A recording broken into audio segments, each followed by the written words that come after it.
의 말씀을 전가하고 있습니다. 그 말씀 중에서 오늘 저녁에 좀 나누었으면 싶어서 오늘 본문의 말씀으로 함께 나눕니다. 이 빌립보서는 바울이 감옥에서 쓴 편지입니다. 그는 감옥에서 빌립보 교회를 향해서 편지를 쓰는데, 오히려 감옥 바깥에 있는 사람들이 안에 있는 사람을 걱정해야 되는데, 오늘 성경에는 감옥 안에 있는 사람이 감옥 바깥을 걱정하는 이런 희한한 모습을 오늘 본문에서 보게 됩니다.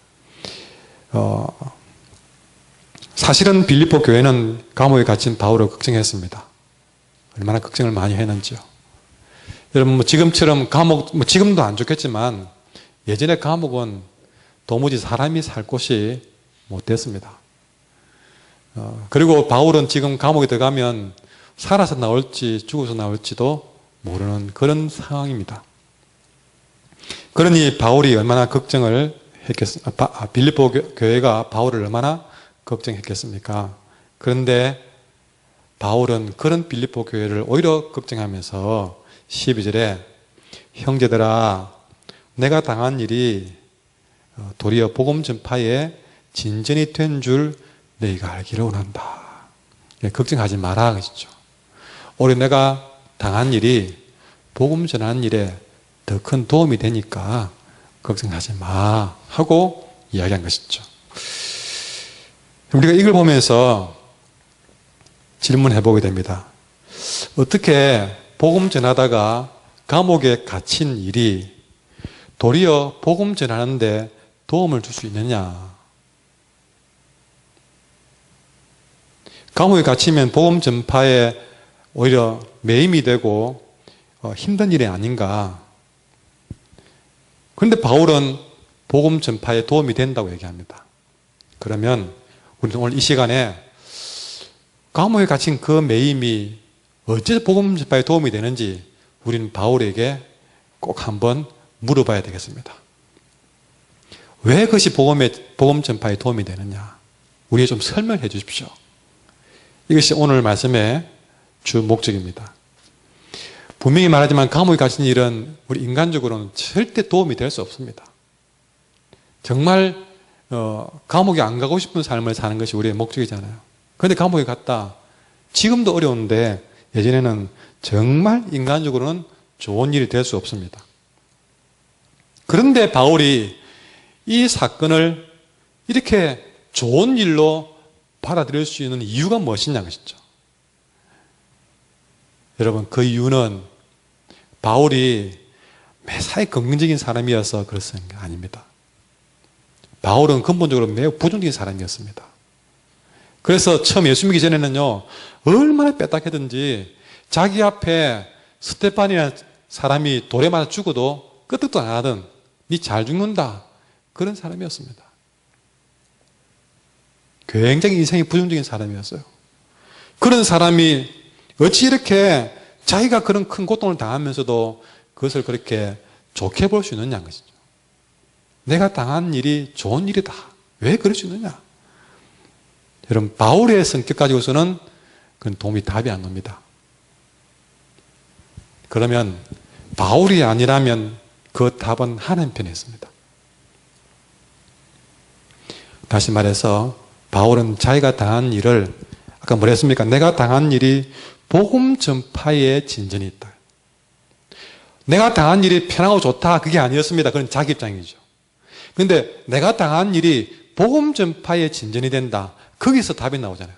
그게 뭡니까? 하나님 편에서 볼 때에 더 좋은 일이 되었다.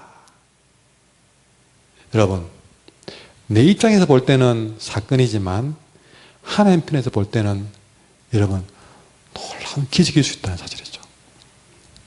그것을 오늘 바울은 우리에게 언연 중에 말하고 있는 것입니다. 우리가 어려운 일을 닥칠 때, 내 사는 게 힘들고 어려울 때, 오늘 낮의 말씀처럼 인생이 절박해질 때에, 오늘 낮에도 말씀에서 정말 주님의 마음으로 보니까 그 혈루증을 알아오는 그 여인의 인생이 확 바뀌는 것을 보게 되잖아요. 우리도 어려운 일을 닥칠 때에 여러분, 그때에 내 관점에서 보지 말고 다시 한번 눈을 떠서 하나님의 관점에서 내 어려운 일, 내가 당한 일을 한번 보면, 그래서 다시 말해서 하나님의 관점에서 내가 당한 문제를 해결해 보려는 사람이 진짜 예수 믿는 사람이라는 것이죠. 어떤 문제를 당했을 때에 내 관점에서 자꾸 풀려고 하면 답이 안 나옵니다. 그러나 오늘 말씀을 듣고 내 관점은 내려놓고 하나님의 관점에서 문제를 해결해 보려고 하는 순간, 여러분, 그때부터 내가 믿는 사람으로서 진가를 경험하게 된다는 것입니다. 자, 감옥에 가봅시다. 감옥에 가보면 특히 이 로마 감옥은 그 당시 최고의 감옥이었습니다. 그러니까 로마가 전 세계를 지배하면서 그냥 했겠습니까? 분명히 그가 정복한 나라들의 그런 지도자들을 잡아와서 로마 감옥에 가두고, 그랬으니 이 로마 감옥은 로마 지역에서 최고의 형을 내릴 만한 사람들만 골라가지고 데려온 것이죠. 그러니 거기 있는 사람들 대부분 다 거의 사형 내지는 콜로세움에 사자밥이라든지 십자가형을 처할 수 있는 그런 극형에 처한 사람들이 대부분이 모였다는 사실이죠. 그리고 그런 사람들이 있기 때문에 거기는 수많은 군인들이 이 로마 감옥을 지킵니다. 로마가 그 당시에 어마어마한 제국이라서 그 로마 감옥은 그 크기도 엄청나게 컸을 것 같아요.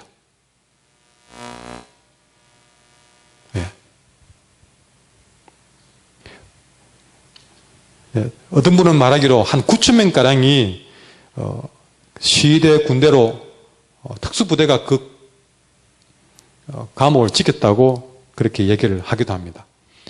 여러분, 바울이 복음 전하다가 감옥에 같이 들어갔는데 그도 아마 특급 죄수가 돼가지고 로마의 감옥에 갔습니다. 근데 끌려갈 때는 아이고 이제 내가 복음 전하는 일이 끝났구나 생각을 했을 것입니다. 그런데 그가 감옥에 들어가서 하루를 지내고 또 그 감옥밥을 먹고 생활하다 보니까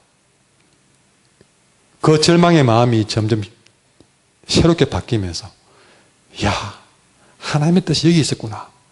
내가 왜 복음을 잘 전하다가 잡혀봤는가 궁금했는데 감옥에 와보니까 하나님이 왜 그랬는지 이유를 알겠다. 왜 그랬느냐? 감옥에 와보니까요, 로마의 최정예 부대가 그 로마 감옥을 지키고 있거든요. 그 로마의 똑똑한 군인들이 거기에 전부 청년들이 다 와 있는 거예요. 야, 내가 지금까지 아시아로 유럽으로 다니면서 복음을 전해봤는데 이렇게 엘리트 잘 훈련받은 젊은 청년들이 이렇게 많은 곳은 처음 와봤다. 내가 감옥에 안 왔다면, 로마 감옥에 안 끌려왔다면 이 사람들 내가 있는 줄 알았겠는가? 만나보기는 했겠는가? 이야, 내가 이 사람들에게 복음 전할 수 있는 기회 주시려고 하나님이 나를 감옥에 보냈구나. 그리고 죄수들, 아까 말했잖아요. 각 나라의 지도자급들의 그냥 허접한 보통 죄수들이 아니었습니다.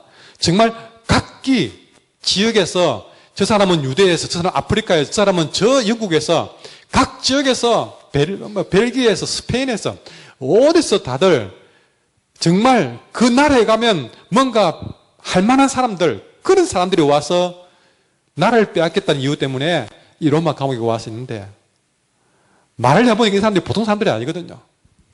그런 사람들 여기 안 와봤다면 만날 수는 있겠는가? 죄수들도 간수들도 내가 감옥에 왔기 때문에 이 사람들에게 복음을 전할 수 있는 기회가 생긴 것이다. 그걸 알고 난 다음에, 형제들아, 내가 당한 일이 알고 보니까 복음 전파에 더 진전이 되었다는 것을 내가 여기서 확실히 깨달았다 하는 말이 터져 나온 것이죠. 여러분, 이렇게 하나님의 관점에서 보니까 불행이 오히려 그의 사명과 행복으로 바뀌는 사건을 경험하게 된 것입니다. 감옥에 갇히는 불행이 내가 정말 지금까지 해왔던 그 어떤 복음 전파보다도 더 귀한 사명의 순간이라는 사실을, 그래서 너무나도 밖에서 경험하지 못했던 행복을 경험했던 사건이다 사실이죠. 이렇게 하나님의 관점에서 보니까 불행도 행복이 되고 불행도 사명이 되는 사건이 되다는 사실입니다. 내가 당한 그 일이 사명으로 더 뜨거워지는 사건이 되다는 사실이죠.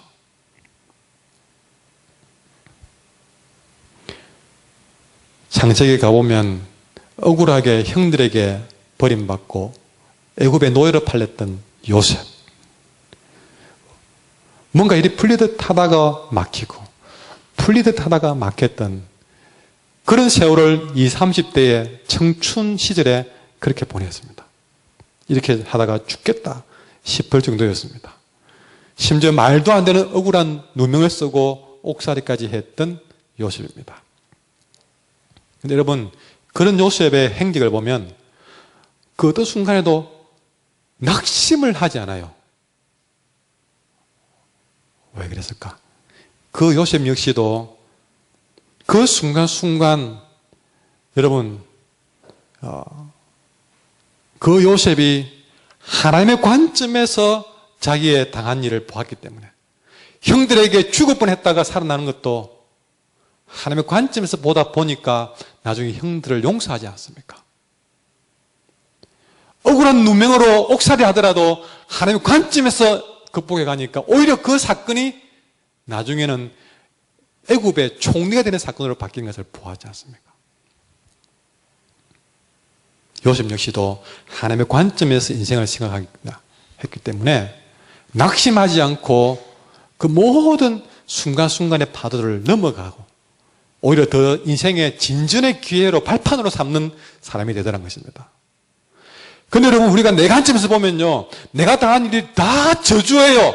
내 관점에서 보면 내가 당한 일이 모두 다 불행이에요. 내가 이렇게 생긴 것도 불행이고 내 인생도 불행이고 다들 내 관점에서 보면 모든 게 다 한 가지씩 불행 아닌 게 없습니다. 그러나 그런 사건을 조금만 바꾸어서 하나님의 관점에서 보면요, 내가 그런 일을 당했기에 남들이 해보지 못한 놀라운 하나님의 진전의 역사를 경험할 수 있는 사명의 기회, 행복의 기회, 이런 기회들로 바뀐다는 사실을 우리는 내가 당한 일에서 여러분 경험하셔야 됩니다. 저 역시도 내가 관점에서 본 일이 한두 번이 아닙니다. 그러면요, 매사가 절망이고 낙심입니다. 그런데 말씀을 준비하다가 그럴 때마다 내가 당한 일들을 하나님의 관점을 보는 순간 다시 많이 웃음이 띄어지고 그것이 제 사명이 되고 제 설교의 힘이 되고 제 사역의 에너지가 되는 것을 보게 됩니다. 오늘 본문에서 또 하나 보면요, 사도 바울이 하나님의 관점에서 이기는 모습을 또 보는데, 여러분, 바울이 감옥에 딱 갇히니까 두 가지 반응이 나타났어요. 하나는 바울이 감옥에 갇히니까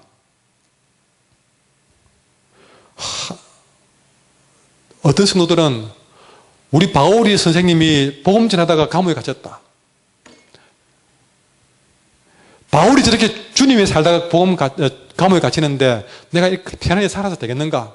나도 열심히 전해야지.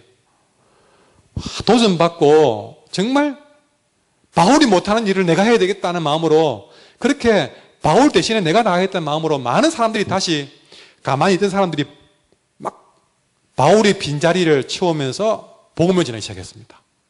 바울이 그 소식 들을 때 얼마나 기쁜지, 내가 감옥에 들어가면 복음이 멈출 줄 알았는데 또 다른 사람이 바톤을 이어서 더 열심히 전하게 되니까, 오히려 복음 전하지 않은 사람이 복음 전한 일을 하니까 바울이 기쁨이 된 것이요. 감사합니다. 감사합니다, 주님.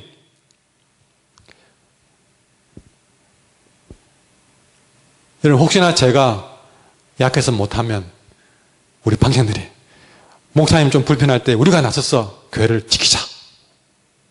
여러분, 하나가 약해졌지만 여러 사람들이 힘을 내면 여러분 또 다른 사람들이 우리도 하자. 바로 그런 모습이 나타난 거예요. 그래서 바울은 기뻐했습니다.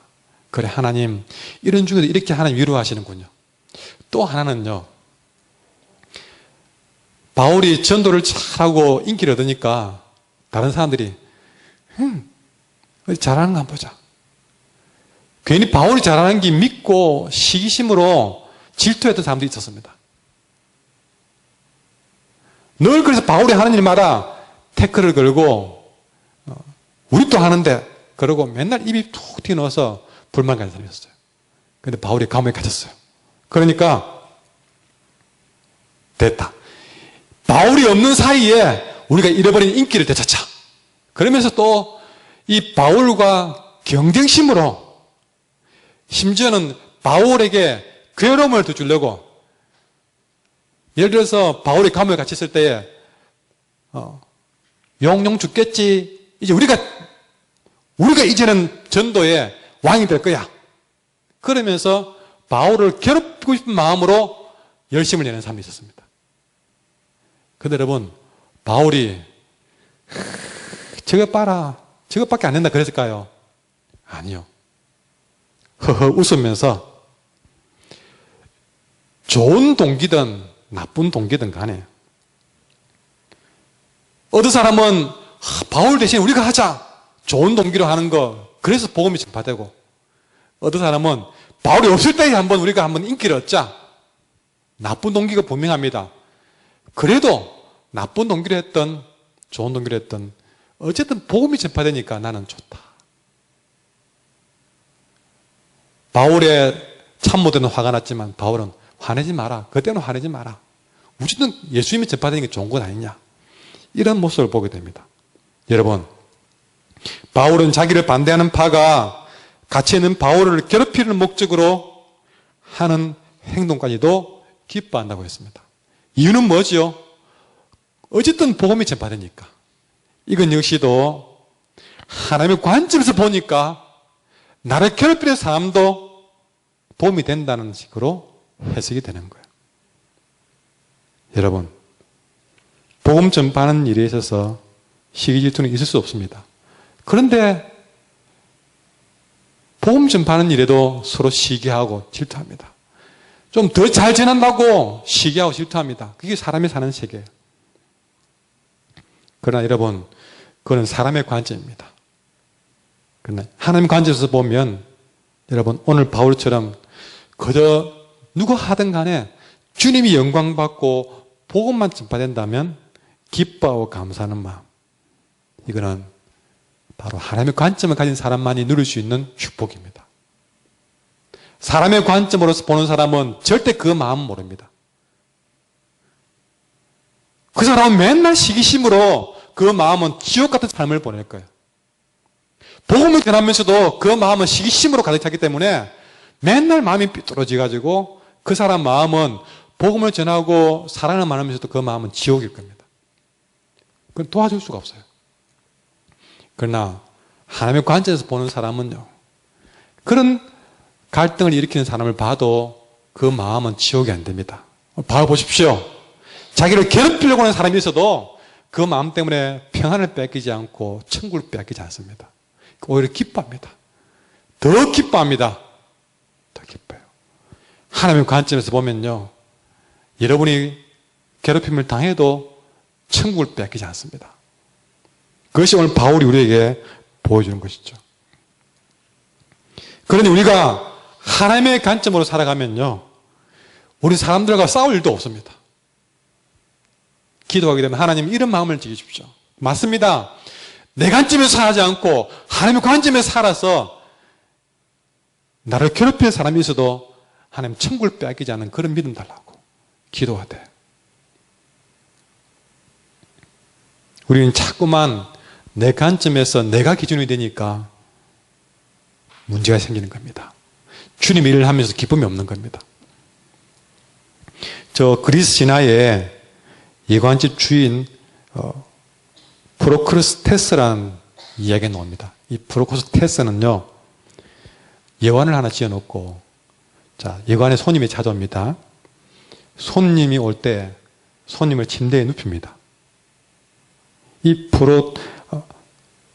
프로크루스테스는요, 손님이 딱 오면 침대에 눕혀가지고 침대 길이보다 이 사람이 짧으면 어떻게 하느냐? 다리를 잡아 빼가지고 침대에다 키를 맞추는 거예요. 어떤 사람이 왔는데 침대에 눕혀는 침대보다 길어요. 자, 어떻게 했겠습니까? 다리를 잘라가지고 침대에 맞추는 거예요.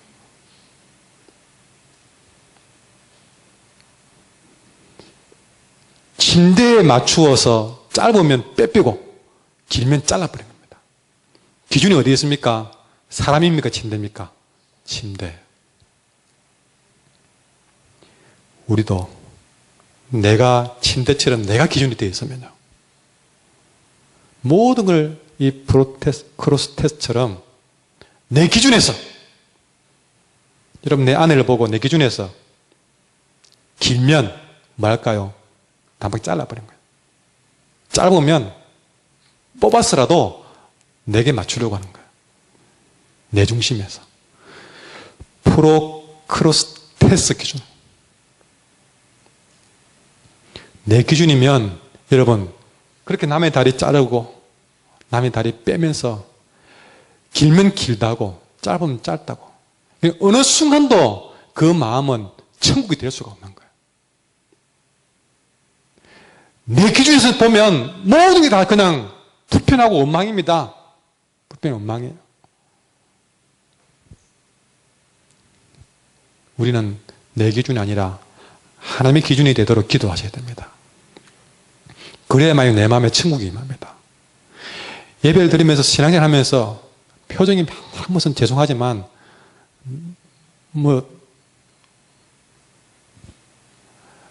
죽고 못 먹고 온 사람처럼 입이 튀어나가면 화가 나 있고 앉으면 원망하고 탓하고 여러분 그게 바로 이 여간집 주인과 같은 사람이에요. 그런 사람에는 예수를 믿어도 행복이 없어요. 하나님의 관점이 나를 지배하게 하셔야 됩니다. 하나님의 관점이 바울의 마음을 지배하니까 바울에게 어떤 마음이 생기느냐? 여러분 놀라운 고백을 하게 됩니다. 20절 같이 읽어볼까? 시작. 나의 간절한 기대와 소망을 따라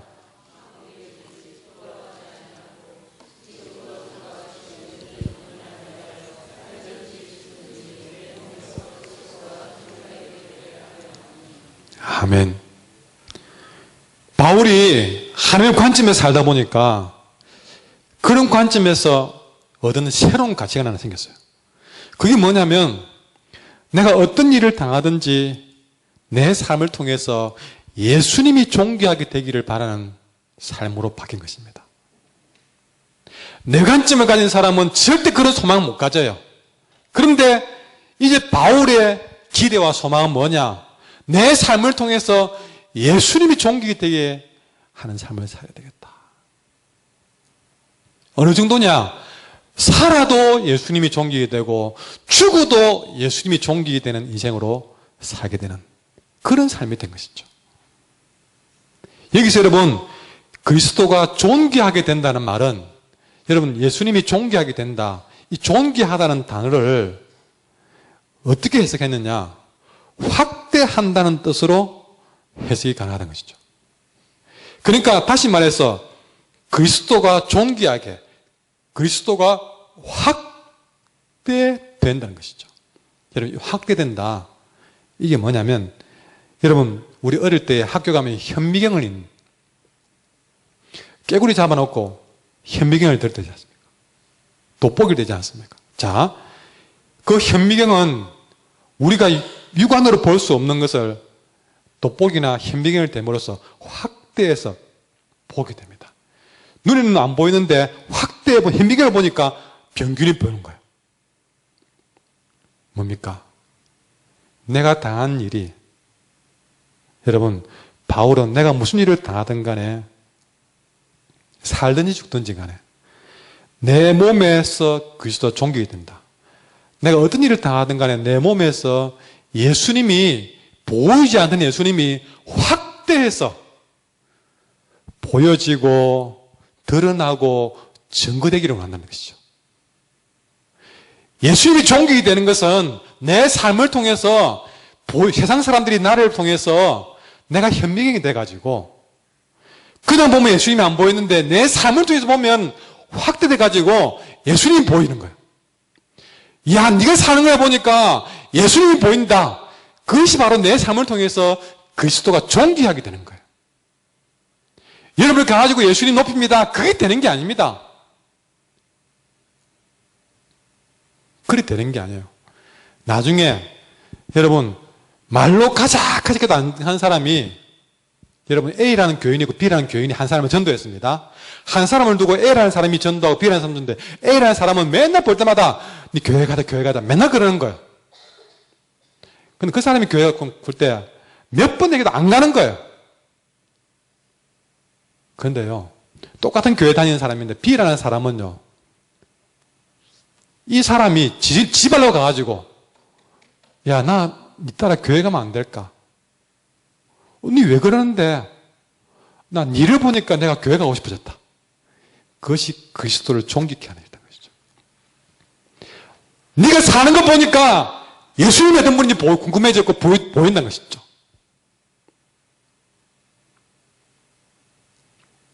네가 어려움을 당했는데 그 어려움을 극복해가는 과정을 자세히 되다 보니까 이야, 예수 믿는 것이 저렇게 좋은 일인가? 저런 어려움을 당해도 저렇게 사람이 강해질 수 있는가? 멋지게 살 수 있는가? 내가 니 때문에 하면 교회 가야 되겠다. 그것이 살든지 죽든지 그리스도가 존귀하게 되는, 확대해서 내 삶을 통해서 그리스도가 보여지고 증거되는 사건인 것이죠. 바울은 감옥에 갇혔지만 그 바울의 삶을 통해서 많은 사람들에게 복음이 더 진전되니까 여러분, 바울이 당한 일은 절대 불행한 일이 아니었던 것처럼 우리가 그리스도가 존귀되는 삶을 산다면요, 내가 고난을 당해도 우리의 고난은 불행이 아니라는 사실이죠.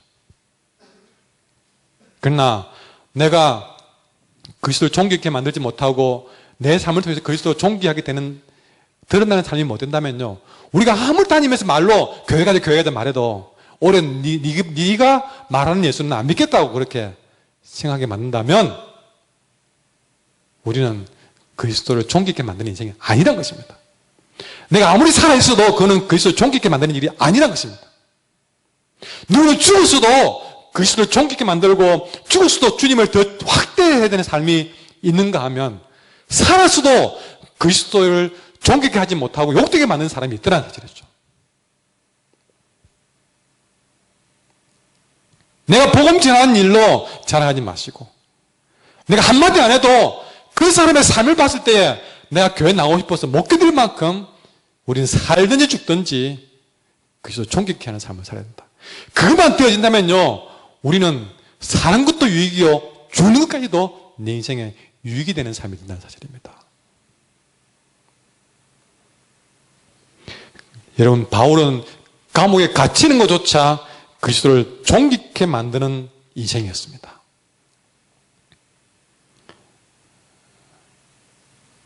살든지 죽든지 그리스도를 존귀케 하는 삶.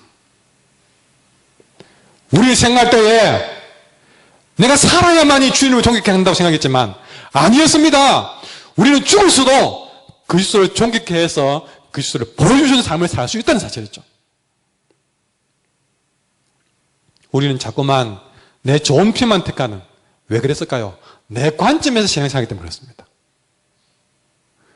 내 관점에서 신앙생활하니까 우리는 자꾸만 사는 것만 택하는 거예요. 사는 것만. 내 주는 건 안 하는 겁니다. 안 하는 거예요. 그러나 하나님 관점에서 가게 되면 사는 것도 겁나지 않고 주는 것도 겁나지 않으면서 드디어 그때부터 살든지 죽든지 내 삶에서 그리스도가 존귀되는 사건이 벌어지는 겁니다. 우리는 지금까지 살려고만 하고 죽지 않으려고 하기 때문에 바울처럼 못 사는 겁니다. 못 사는 거예요. 안 죽으려고 그래요. 안 죽으려고. 내 자아를 못 버리기 때문에, 내 의의를 못 버리기 때문에, 내 편안함을 못 버리기 때문에, 내 자존심을 못 버리기 때문에, 내 권리를 버리지 못하기에 우리는 항상 신앙생활에도 다시 원점으로 돌아오고 한 줄도 못해서 또다시 원점으로 돌아오고 왜 그랬을까? 와, 나는 왜 신앙생활 이따로밖에 못하는가? 살려고만 하고 죽지 않으려고 하기 때문이었습니다. 언제나 원점으로 돌아오기 때문에 살려고만 하는 싸움만 반복하고 사는 거예요. 오늘 바울은 우리에게 정확하게 말해줍니다. 그의 인생은 예수님이 존귀케 되는 것이 그의 초점이다. 왜 그런 마음을 먹었느냐? 하나님의 관점에서 인생을 보았기 때문에, 내 관점에서 사는 것을 버렸기 때문이었습니다. 그렇게 하나님 관점에서 살다 보니까 사는 것도 겁안나고 죽는 것도 겁안나고, 그렇게 살다 보니까 진짜 살아도 주를 위해서 유익이 되고 죽어도 주를 위해서 유익이 되더라는 것이죠. 그러니 제일 첫 단추는 내가 살려고 하는 일들을 버려야 된다. 내 관점에서 사는 일들을 버려야 된다. 어떤 일을 당해도 우리는 하나님의 관점에서 내 사건을 읽을 줄 알아야 된다는 소리죠. 그래야 내가 당한 일이 복음의 진전이 되는 역사를 볼 수 있는 것입니다. 우리 안에 예수님이 목표가 되어야 됩니다. 그러면 매일매일 십자가 앞에서 죽어야 됩니다. 죄송하지만 죽으래 죄송합니다. 십자가 앞에서 내가 죽어야만이 하나님 관점이 보이기 시작해요. 하나님 관점이 보여지기야 살아도 주님께 유익이 되고 죽어도 유익이 되는 인생으로 바뀌게 되는 것입니다. 이 단계가 있습니다. 그거 안 그러면 또다시 원점으로 돌아오고 또다시 원점으로 돌아오고 맨날 그대로 돌아오고. 하나님, 내가 당한 일이 도리어 복음 전파의 진전이 되는 사건이 되게 하소서. 하나님, 내가 당한 일이 도리어 내 몸에서 그리스도가 존귀하게 되는 사건이 되게 도와주셔서, 내가 당한 일이 내 몸에서 그리스도를 더 선명히 보여주는 사건이 되게 도와주셔서, 말로만 전하는 자가 아니라 되는 것이 아니라 정말 믿지 않는 사람들이 내 모습 보고 예수를 볼 수 있는 사건이 되게 달라고 기도하셔야 됩니다. 그러려면 내가 죽어야 됩니다. 이 시간 찬양합시다. 오늘 말씀을 생각하면서 찬양합시다.